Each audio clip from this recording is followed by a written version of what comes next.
বসে আছেন তারা বলতে পারবেন পুরনো। আর এক্সট্রা ডিপার্টমেন্টাল এজেন্ট মানে ইডিএ, এ মানে হচ্ছে এজেন্ট, আর এজেন্ট ইংরেজি শব্দটা ভালো বাংলায় যদি তর্জমা করেন তাহলে একটা গালিসূচক শব্দ হয়। দালাল হিসাবে আমরা করছি। তাহলে 60% মেম্বারের মালিক, 100 বছর ধরে চলা সংগঠন, তারা 100 বছর ধরে কি করলেন?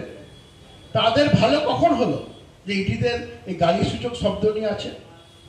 তারা একটাই কথা বলে গেছে, কমরেড এই সরকার শত্রু সরকার, মানে কংগ্রেস সরকার আমাদের শত্রু সরকার, এরা ইডিদের ভালো করবে না। তাহলে কখন ভালো হবে কমরেড? যখন এই দেশে কমিউনিস্টের সরকার হবে তখন আমাদের ভালো হবে। তো সে ভাবতে লাগলো একদিন হয়তো দেশে কমিউনিস্টের সরকার আসবে। আর একদিন এমন হয়েছিল, এই দেশে কমিউনিস্টের সরকার এসেছিল, যুক্তফ্রন্ট সরকার এসেছিল। আর যুক্তফ্রন্ট সরকার যখন এসে তখন সমস্ত